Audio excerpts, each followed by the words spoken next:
Olá, sejam todos muito bem-vindos ao nosso canal Esperança de Luz. Quero por primeiro agradecer a todos aqueles que se inscreveram no canal, que compartilharam os vídeos. Meu muito obrigado.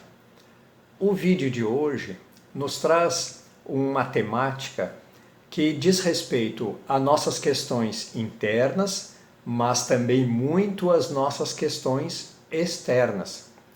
Muitas vezes nós vamos colocando fatos, situações em que nós relatamos questões de vidas anteriores, de não é? Pós-vida. Então nós vamos relatando de uma forma descompromissada e não nos aprofundamos no assunto. E é exatamente esta a temática do vídeo de hoje. Desvendando a reencarnação. Esse título pode até ser, digamos assim, um pouco pretensioso de desvendar a reencarnação num pequeno vídeo de 30, 40 minutos.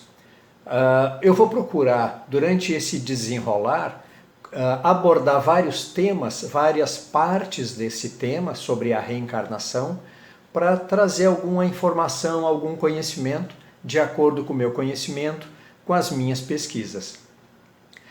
Esta verdade, esta constatação muito lógica e científica, que é a reencarnação, ela é extremamente importante para a nossa evolução, a busca da nossa evolução espiritual, a nossa evolução enquanto almas que somos.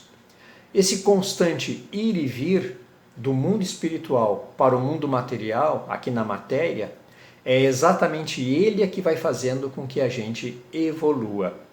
Então esse aprendizado, ele, através da lógica, nós observamos que para evoluirmos como seres humanos, para evoluirmos como espíritos que somos, apenas uma existência não seria suficiente. Por isso que nós, até de uma forma inconsciente, muitas vezes relatamos: isso deve de ser de outras vidas. Ou então a gente diz: isso eu com certeza ainda vou aprender em outra vida. Não é? Nós vamos falando assim desse jeito, às vezes até bem humorados, mas nós não sabemos o quanto estamos sendo verdadeiros, lógicos e até científicos nestas colocações. Muito bem. Quero realçar então que esse título, Desvendando a Reencarnação, na verdade ele vai tentar abordar o máximo possível num estreito espaço de tempo, mas deixando claro que essa temática ela é muito vasta, ou seja, existem uma série de livros, quase que uma biblioteca inteira, tratando sobre as questões da reencarnação. Muito bem, então vamos começar? Muito bem. Para começar a falar um pouquinho sobre desvendando a reencarnação, sobre os processos das múltiplas existências, eu gostaria de trazer aqui os ensinamentos de dois mestres do movimento espírita, da doutrina espírita. São eles Chico Xavier, que dispensa maiores apresentações, e Martins Peralva. Martins Peralva, acredito que talvez alguém que esteja assistindo não tenha conhecimento, eu vou trazer assim um pouquinho sobre o nosso irmão Martins Peralva. Ele pertencia ao movimento espírita mineiro, apesar dele não ter nascido em Minas Gerais, e ele desencarnou em 2007, ou seja, não faz muito tempo que ele desencarnou. Ele era de origem espírita, através do seu pai, que tinha bastante conhecimento e que tinha as suas práticas dentro de casa e dentro do centro, e ele então adentrou essas questões mediúnicas e de cura. E aí ele começou a entrar, a estudar, a se aprofundar na doutrina espírita e se transformou num grande entusiasta, um grande seguidor da doutrina espírita de Allan Kardec. E por consequente, também um grande seguidor do Mestre Jesus. O que dizia Martins Peralva? Deixa eu colocar aqui a expressão dele. O que ele fala sobre a reencarnação? Sem a tese reencarnacionista, a explicação do progresso das humanidades permanece incompleta, ou pelo menos incompreensível. Olha o que ele colocava, não é? Então, assim, com breves palavras, ele colocou muita coisa aqui. Traduzindo, a verdadeira explicação para o progresso da humanidade e das pessoas é a reencarnação. Porque, do contrário, a gente vai imaginar, por exemplo, uma alma, um espírito recém-criado. Aí vem aqui para o corpo, um corpinho novo, não é? E uma alma recém-criada. Como é que ela já entraria num sistema de progresso que a nossa humanidade já tem, que já possui? Como é que essa alma simples e ignorante iria se encaixar junto a outras almas que já estão aqui encarnadas, já num progresso tecnológico, num progresso da mentalidade, da convivência, não é? Ou seja, ele seria simples e ignorante frente a uma humanidade mais evoluída. Então não iria se encaixar. Então por isso que é importantíssimo essa questão da explicação de toda a humanidade já evoluída, é porque as almas que vão reencarnando aqui, que vão se achegando, não é? Num corpinho de bebê, não é? Que vai se achegando, essas almas já têm uma história, já têm uma evolução, uma instrução, já tem conhecimento, já tem habilidades, não é? Ou seja, ela não é simples e ignorante, porque senão seria impossível haver esse convívio tranquilo, esse convívio, a pessoa não iria se encaixar na sociedade. Muito bem. E o que nos ensina o nosso mestre Chico Xavier, Francisco Cândido Xavier? Sem a ideia da reencarnação, sinceramente, com todo respeito às demais religiões, eu não vejo uma explicação sensata, inclusive para a existência de Deus.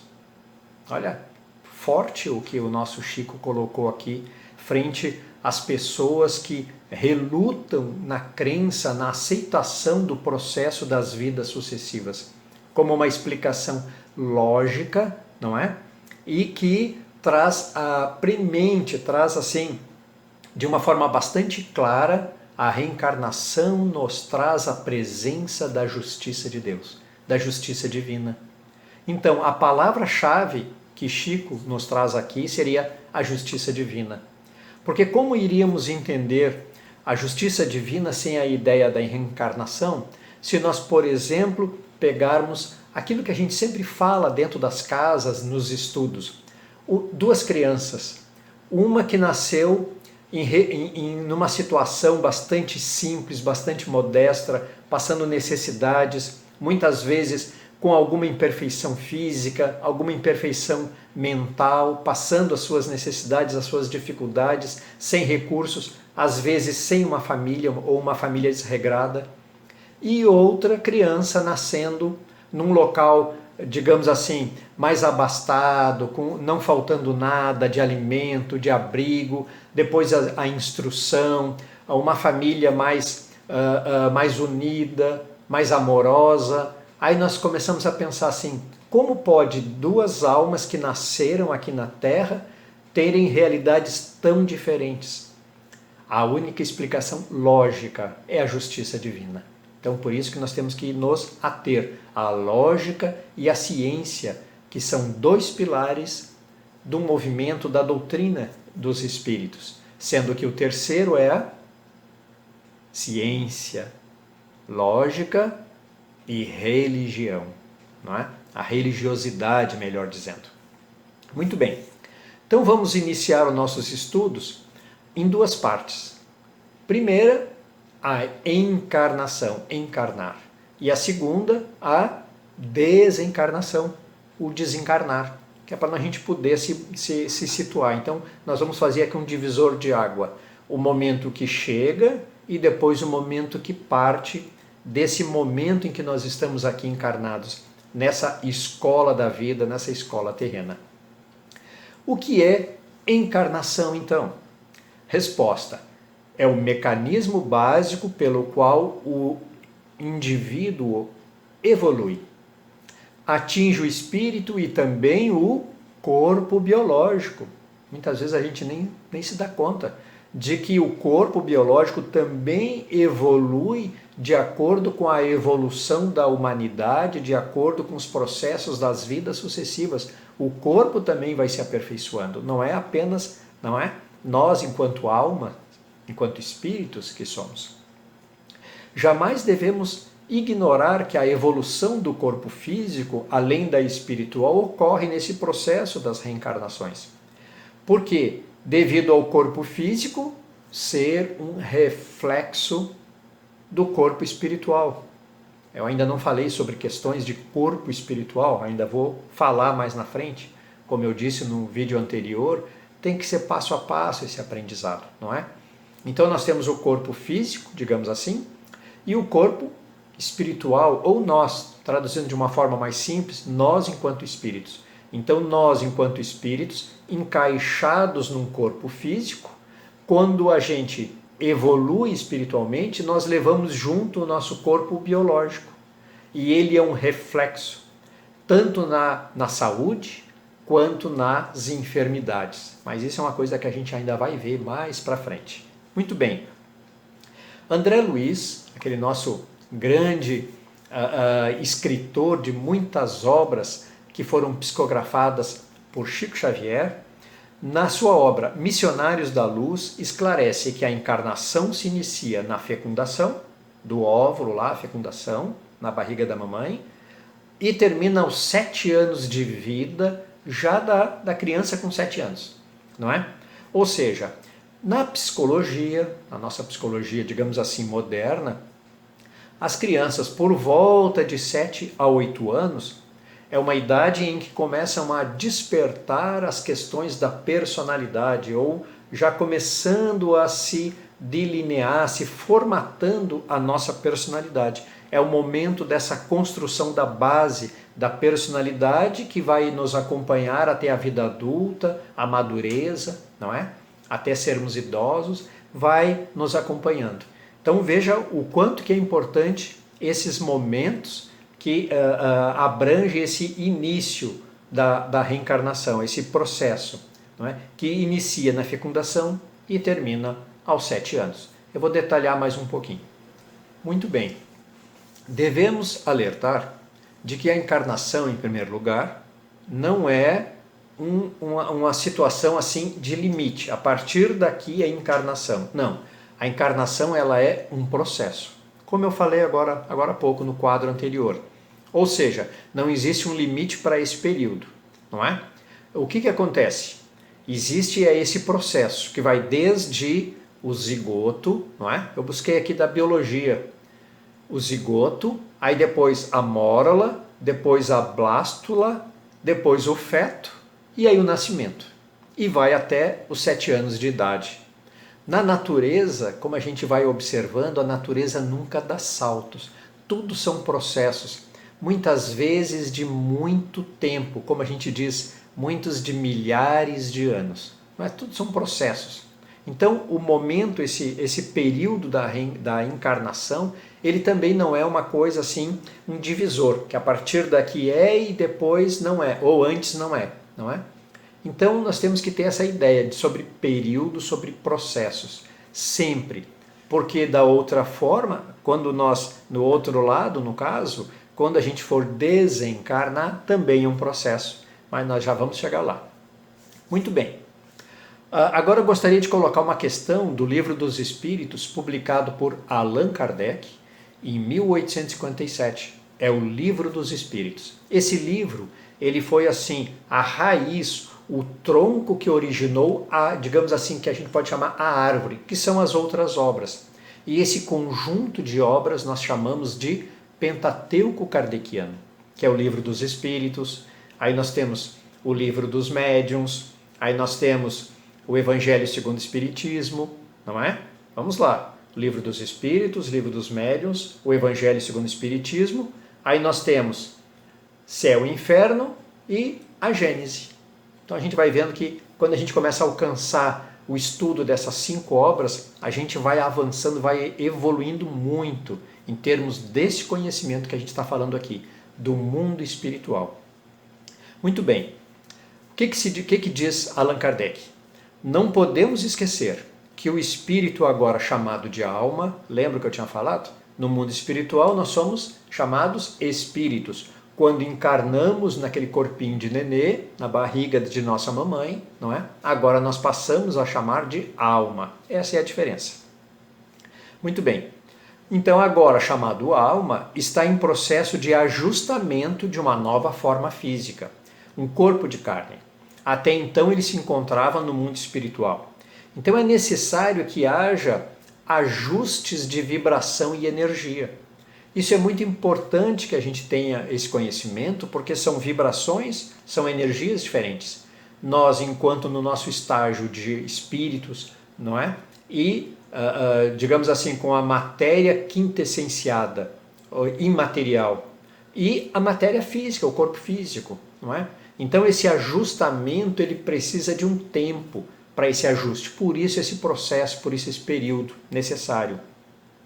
Então, há como se fosse um encaixe da alma no novo corpo material. Então nós não podemos esquecer que são 2 densidades diferentes. Aí eu coloquei aqui uma analogia, não é muito, digamos assim, muito ajustada para a questão, mas eu coloquei aqui, foi o melhor que eu encontrei nesse momento aqui, uma questão mais prática, da água e do sal. Ou seja, a água tem uma densidade e o sal, um cristal, tem outra densidade. Quando nós misturamos as duas, não é? De imediato o sal não se dilui, ele fica no fundo lá. Então nós precisamos mexer até se diluir aquele sal e fazer o que a gente chama de salmoura, não é? Até para que fique assim, aquela mistura que fique homogênea. É mais ou menos por aí que acontece, ou seja, precisa mexer, precisa de um tempo, um processo para que esse período se conclua e haja verdadeiramente o encaixe do espírito, agora chamado alma, com um novo corpinho, um corpo físico, um corpo de material. Muito bem, agora vamos falar sobre a saída, o retorno ao mundo espiritual, ao desencarnar. O que é desencarnação? É o final do período da encarnação, então nós encarnamos, passamos um período aqui encarnados e depois nos desencarnamos. É um ciclo biológico, um processo que pode levar horas, dias, meses ou até anos.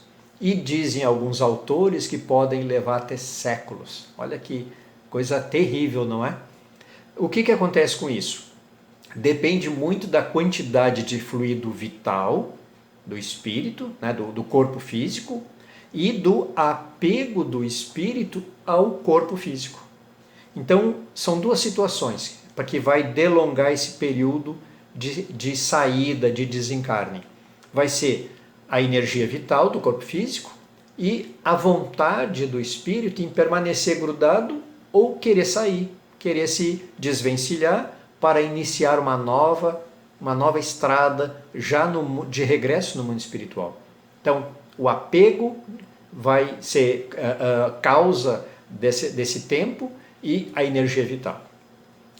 Essa parte nos traz 2 questões importantíssimas para o entendimento do processo das encarnações. Por primeiro, trata sobre o fluido vital. Não, veja que não é fluido ou fluido, né, que é líquido, é fluido. O fluido é energia. Então, fluido vital é energia. E o segundo é o apego espiritual, como eu falei. Então, para que a gente possa falar em poucos minutos essa importante questão, nós vamos aqui tentar resumir da seguinte forma. A energia vital é a energia que anima o corpo físico. Então nós podemos dizer, não digamos assim muito corretamente, mas é como se fosse assim a saúde física. Uma pessoa que tem bastante saúde física, ele normalmente tem uma grande quantidade de energia vital. Uma pessoa que já é meia fraquinha, já meia adoentada, ela muito provavelmente tem uma quantidade de energia vital menor, mais reduzida. O apego espiritual, então, como eu falei, seria essa vontade do espírito de não abandonar o corpo físico. E isso está ligado a questões de medo do que vai reencontrar no mundo espiritual, não é?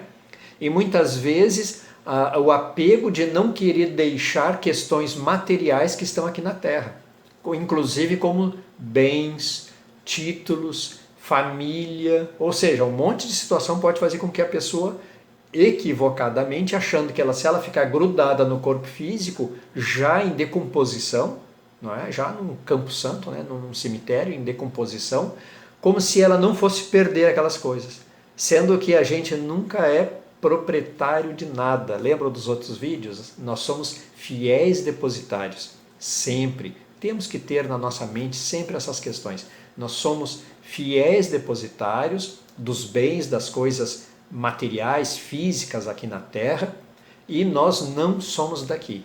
Nós chegamos do mundo espiritual, passamos um período aqui e regressamos no mundo espiritual. Quero colocar agora mais uma fala do nosso querido Chico Xavier. O que ele falava sobre essa questão dos processos de encarnar e desencarnar, principalmente uma questão agora que é de desencarnar. O que Chico dizia? Sempre muito bem humorado, muito bem alegre, tinha muita alegria de viver e alegria de conviver com todos. O que ele dizia? Morrer é fácil. Olha o que ele dizia. Morrer é fácil. O difícil é desencarnar. Então a gente pode perguntar, por que é que reencarnamos? Por que é que a gente volta? Por que é que a gente precisa voltar para a Terra, aqui num corpo físico, e depois voltar, regressar ao mundo espiritual? Por que que nós precisamos fazer esse loop de ida e vinda? Muito bem, é de grande importância que a gente tenha esse conhecimento de que nós somos espíritos, não é? Que retornamos à Terra para viver a fim de viver mais uma existência. E nós estamos presos vibratoriamente, de acordo por essas leis reencarnatórias, aqui no nosso planeta. Isso é uma grande verdade, porque se nós, enquanto espíritos no mundo espiritual, quiséssemos sair desse nosso planeta para ir para outro planeta de acordo com a nossa vontade, nós não conseguiríamos, porque a nossa vibração ela está imantada nesse planeta. É aqui que nós necessitamos permanecer para passar por esses ciclos das múltiplas existências e aí realmente alçarmos uma elevação espiritual, uma elevação moral, não é? Então, todas as nossas, digamos assim, imperfeições, as nossas chagas, lembra que eu falei nos outros vídeos? Aquelas chagas que a gente carrega e impurezas, podemos dizer assim, não é? Essas paixões, essas coisas, as emoções são como se fossem impurezas.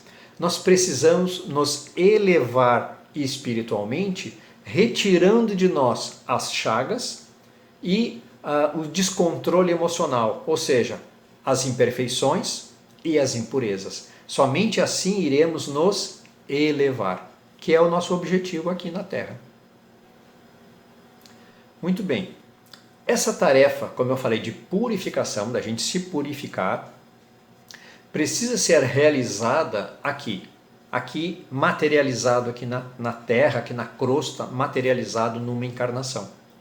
Porque ela não consegue, digamos assim, ser eficiente no plano espiritual, no plano astral, como a gente fala. Precisa ser feito em algum lugar onde ocorram estímulos quanto às nossas imperfeições. Porque daí vão surgir esses estímulos, vão surgir essas situações como gatilhos que vão disparar, vão manifestar, vão ocorrer as manifestações das nossas imperfeições. Então eu ainda tenho o egoísmo. Então eu vou estar numa situação na minha existência que muito provavelmente vai me disparar o egoísmo. E aí então eu vou começar a botar para fora o meu lado egoísta. E quando eu externar o meu lado egoísta, vai ficar mais fácil de identificá-lo e de corrigi-lo. Por isso que nós precisamos fazer isso. O que diz aqui? Quando estamos no plano espiritual, vivendo nas cidades ou colônias espirituais, né? Lá nas colônias, na cidade, dependendo da nossa evolução, da nossa realidade, muitas vezes nós aqui, onde nós nos encontramos no estado do Maranhão, nós dizemos assim, quando eu desencarnar eu quero ir para nosso lar. Só que a cidade, a colônia de nosso lar fica em cima, numa montanha espiritual em cima do Rio de Janeiro. Então, na verdade, nós não vamos para nosso lar. Muito provavelmente nós vamos ficar na colônia espiritual aqui de nossa região, não é? Que de acordo com a minha pesquisa se chama Rouxinol, colônia Rouxinol. Então, eu não sei se é exatamente esse o nome, mas nas minhas pesquisas foi o que eu encontrei. Não importa o nome, o que importa é que verdadeiramente estaremos aqui e iremos nos reencontrar nesta região, com certeza carregada de natureza, carregada do jeito da realidade local, da cultura local, do jeito de falar, do jeito de sentir das pessoas daqui do Maranhão, que são situações que fazem com que nós nos sintamos mais confortáveis, mais tranquilos, porque estaremos no nosso, digamos assim, na nossa realidade. Isso é muito importante. Então, quando nós voltamos então aqui para o cotidiano aqui na Terra, as nossas características negativas de personalidade voltam a se manifestar. E aí surge a presença forte, muito pesada do nosso ego. Então somente aqui é que o ego se manifesta. Lá nas colônias espirituais, o que acontece? Como nós não temos essas pressões, esses gatilhos, inclusive estando num corpo material, sentindo as necessidades de alimento e de tudo mais, que normalmente nós temos aqui, que nos chamam muito a questão física, do corpo físico, não é? Então nós vamos percebendo que lá nas colônias espirituais nós estamos mais tranquilos, mais em paz, somos mais amáveis, mais gentis, não é? Mais em harmonia. E quando nós estamos aqui encarnados, tudo isso desaparece e fala o nosso ego e surgem as chagas. E é somente surgindo as chagas que a gente vai identificar e vai buscar corrigi-las, como eu falei no outro quadro.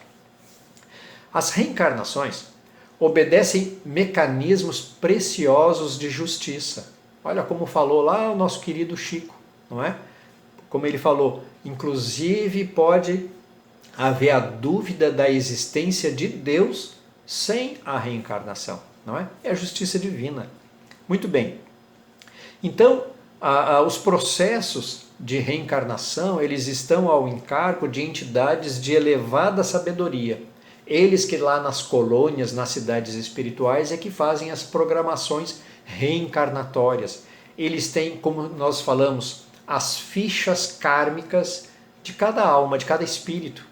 E vai saber exatamente qual local, qual situação, qual realidade é que verdadeiramente vai se fazer melhor para que a pessoa tenha mais oportunidades de evoluir.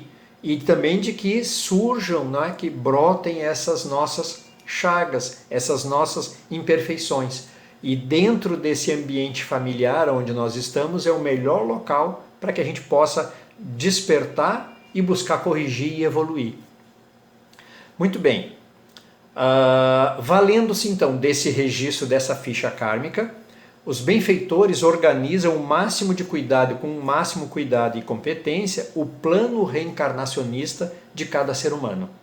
Tal plano privilegiando saúde, ou seja, se a pessoa vai ter, quanto que a pessoa vai ter de saúde e se ela vai ter alguma enfermidade, quanto que ela vai ter de energia vital. Então aí já entra mais ou menos a programação de tempo de vida aqui na Terra, é mais ou menos programado já durante essa programação da encarnação. A memória, o pensamento, a inteligência, não é?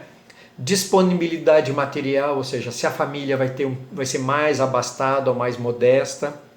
Ou seja, para cada etapa terrena, as pessoas vão estar encaixadas nos seus locais mais adequados, nas suas famílias. Então muitas vezes a gente diz assim, eu estou na família errada.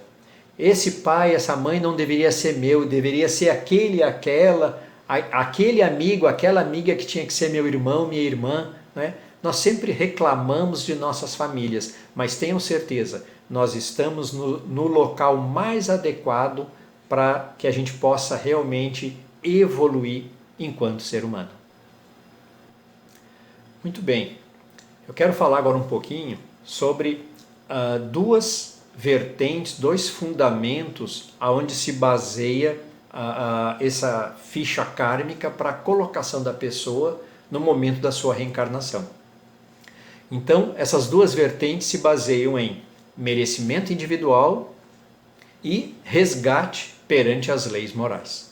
Então, méritos e deméritos, não é? Por isso que nós sempre falamos, quem planta, colhe. Nós queremos colher coisas boas, vamos plantar coisas boas. Porque inclusive nos nossos processos reencarnatórios nós vamos atingindo cada vez mais locais melhores, porque já estamos melhor. Definido e aprovado o plano, nas esferas espirituais elevadas, retorna o ser a carne no mais adequado ambiente social, nas famílias, nas cidades, nos lugares onde se encontra, é o local mais adequado para a pessoa. Então você que está me assistindo, se de repente está pensando, mas eu não concordo, Renato, eu não deveria ter nascido nesta família, não deveria ter nascido nesta cidade, até não deveria ter nascido nesse país. Tenha certeza, você está no local mais adequado, no país, na cidade e na família. Tenha certeza. Muito bem. Nesse contexto, onde nós estamos agora nessa nossa viagem de regresso ao corpo, uma existência, encontraremos no mundo seres com três espécies de processos durante a vida, durante a existência, a vida corporal aqui na Terra, não é? Que é missão, provação e expiação. Missão, provação e expiação. Ou seja, está aqui como para cumprir uma missão, está aqui para ser provado ou está aqui para expiar os seus erros. O que é missão? Normalmente se chama de missionário, não é?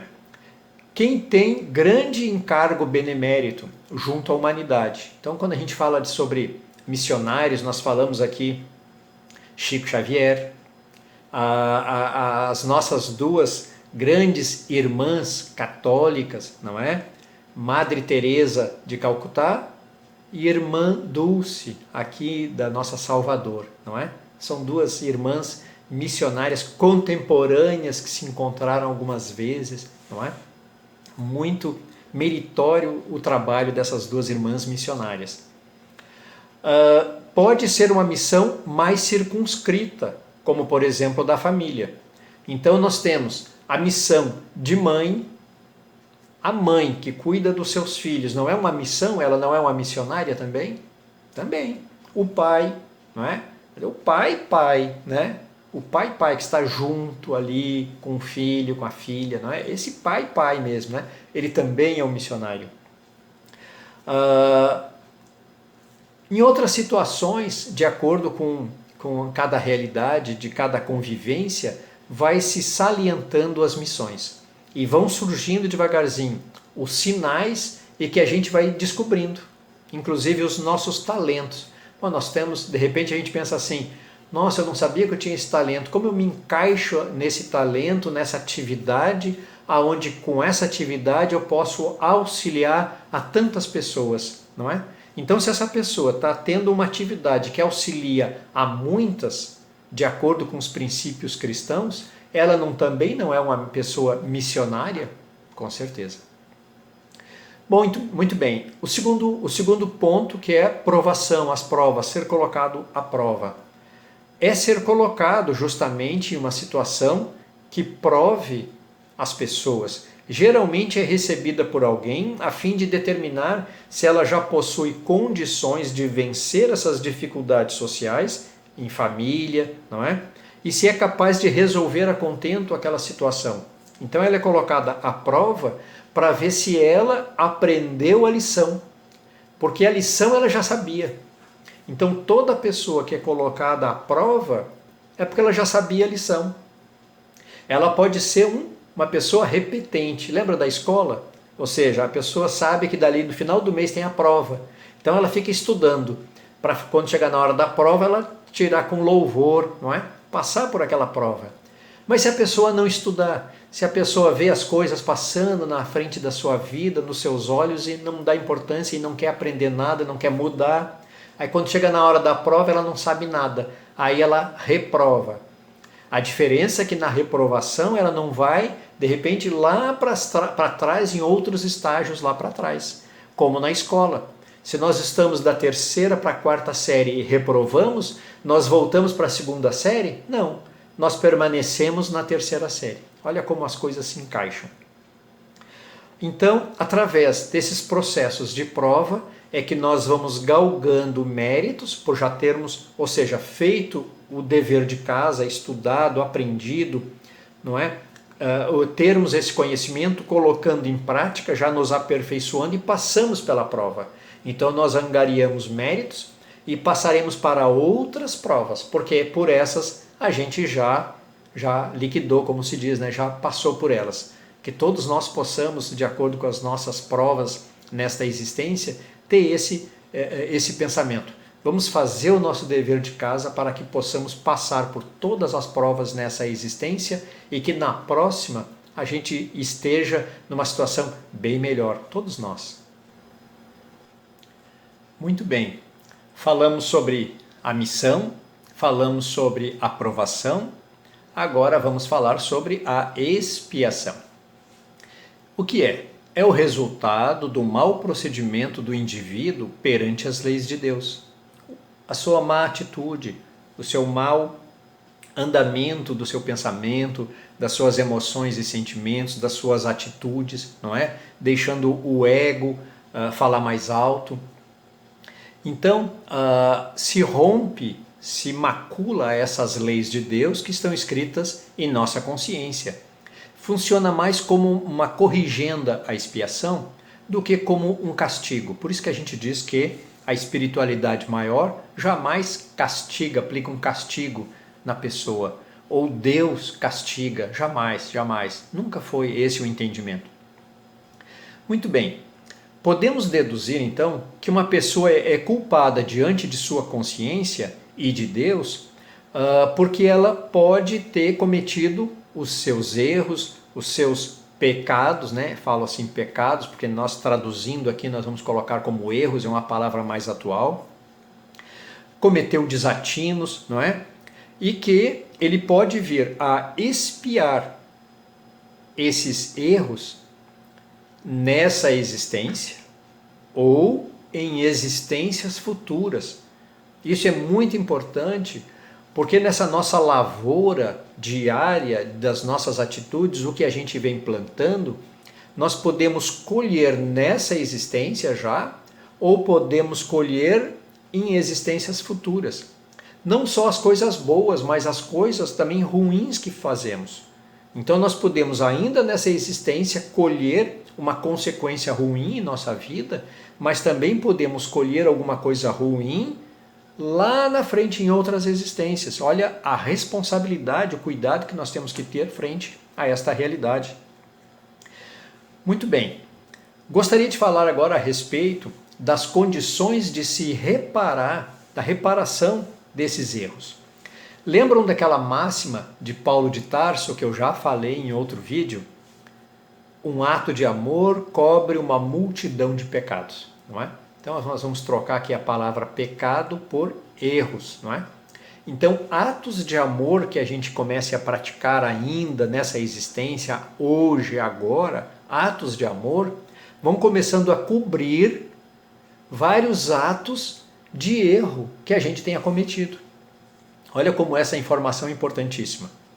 Então vamos, desta forma, entrando nesse processo de reparação de nossos débitos e, para tanto, para poder zerar esses erros, esses débitos, nós precisamos passar por 3 processos. Primeiro, se arrepender, mas se arrepender de coração. Não é dizer assim, eu me arrependo, de boca para fora, como a gente fala. Não, tem que ser de coração. profundamente em nosso coração, em nossos sentimentos e emoções, na nossa consciência. Eu me arrependo, meu Deus, de ter feito tal e tal coisa errada. O segundo passo, nós temos que expiar. Expiar é o quê? É passar por uma situação semelhante que a gente fez alguém passar. Então, se a gente humilhou alguém, que é um erro, vai acontecer alguma coisa em nossa vida que nós seremos humilhados. Ou seja, nós vamos passar por aquela situação que tínhamos passado. Então, nós vamos expiar o erro que nós falamos. Não é? Nós vamos expiar o erro. E o terceiro é reparar. Então por exemplo, ir até aquela pessoa que a gente humilhou e pedir desculpa. Desculpa também de coração, não é? Tanto o arrependimento de coração quanto a desculpa também. Pedir desculpa também de coração. Então nós temos que reparar o erro que cometemos. Então nós vamos percebendo que arrependimento, expiação e reparação é um processo muito importante que faz com que realmente zeremos aquele erro, nós apagamos aquela mácula, aquele erro, para darmos seguimento em nossas vidas com a consciência mais tranquila, com a consciência mais limpa, o coração mais sereno, sem as culpas, porque nós expiamos, nós nos arrependemos de coração e nós reparamos a nossa falha. Então, estas são as 3 condições necessárias para apagar esses traços de uma falta e suas consequências. O arrependimento, esse arrependimento de coração, que ele vem logo depois do remorso. Lembra do remorso, aquela expressão? Então, o remorso é aquela tristeza por ter feito o erro.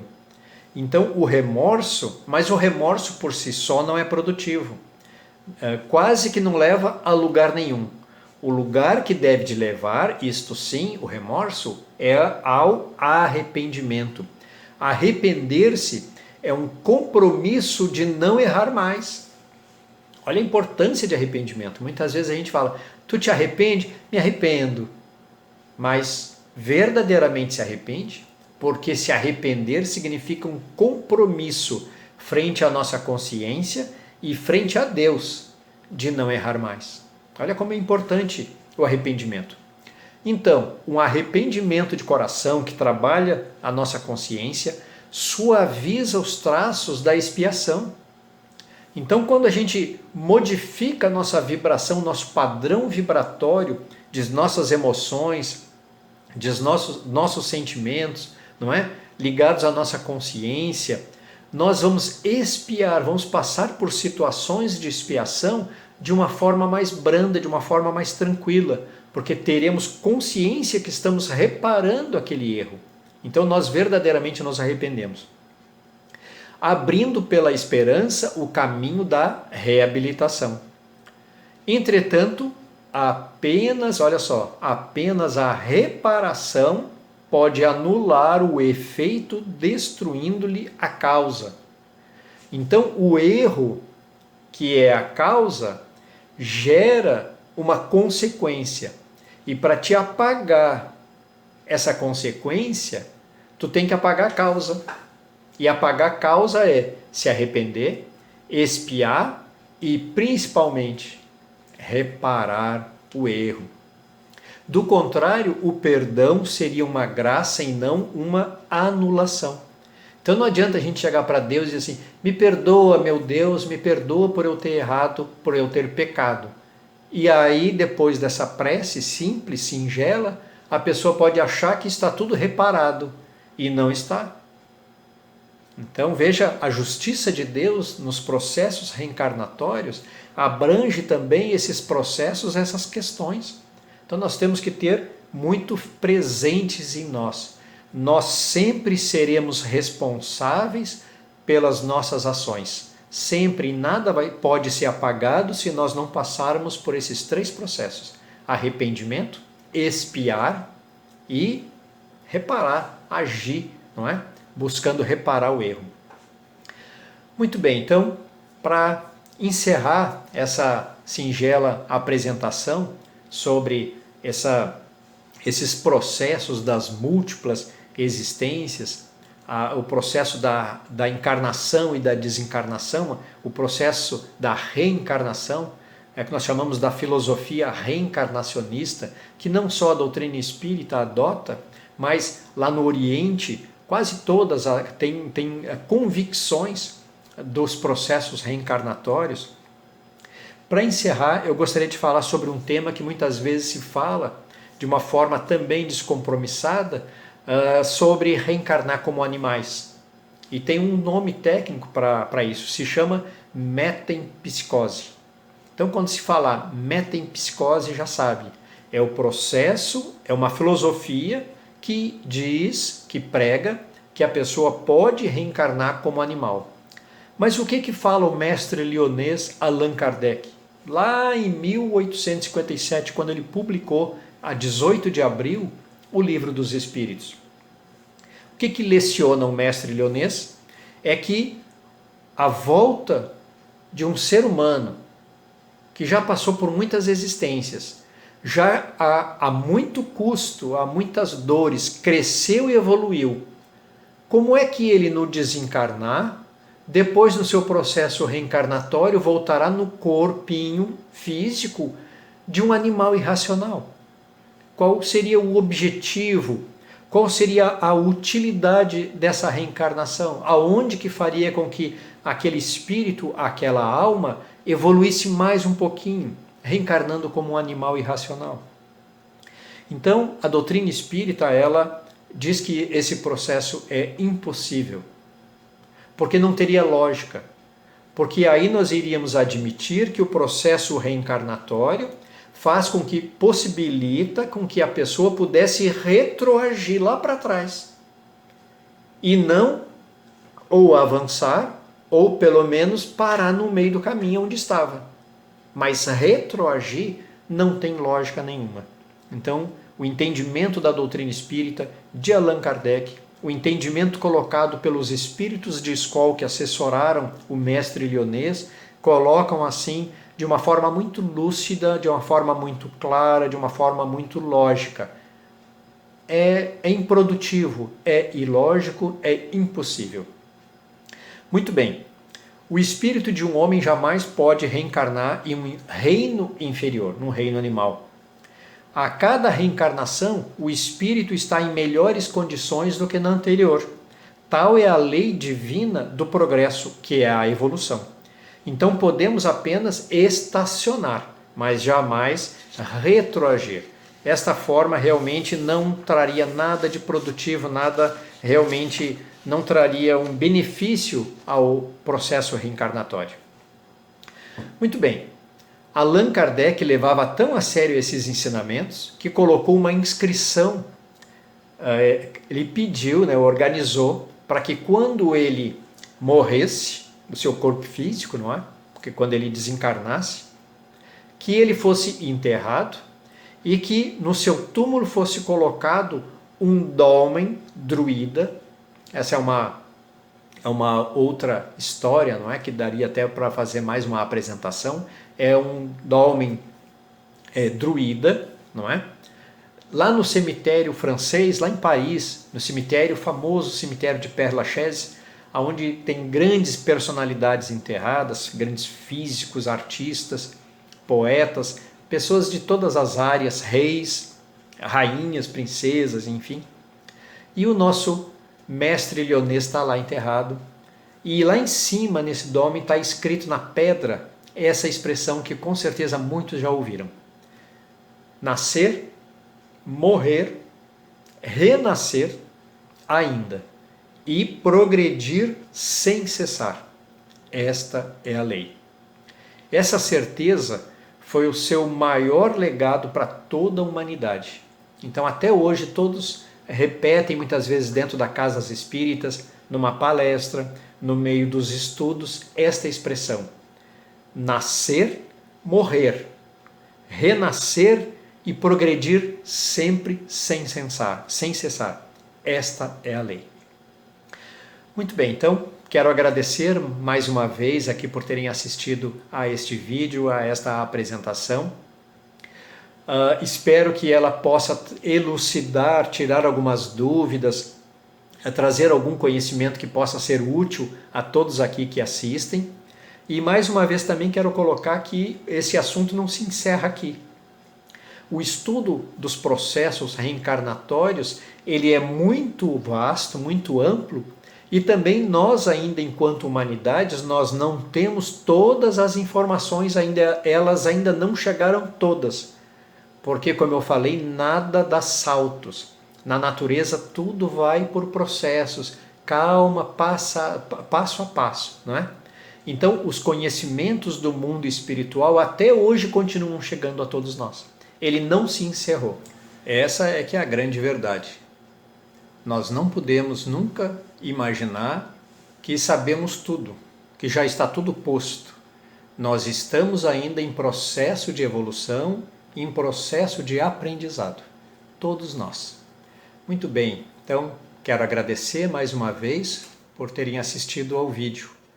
E convido a todos a permanecerem conosco no canal, assinem, se inscrevam no canal, compartilhem os vídeos, pois assim vamos ajudando, auxiliando a divulgar esses conhecimentos, essa filosofia espiritualista fantástica, que é a doutrina espírita, a doutrina dos espíritos. Muito bem, então, mais uma vez agradeço a todos e peço ao Mestre Jesus que possa envolver a todos nós com o seu manto de paz, de harmonia, de boas vibrações, de muita proteção, muita saúde a todos nós, que fiquemos verdadeiramente todos nós na paz do Mestre Jesus. Que assim seja. Até a próxima. Muito obrigado.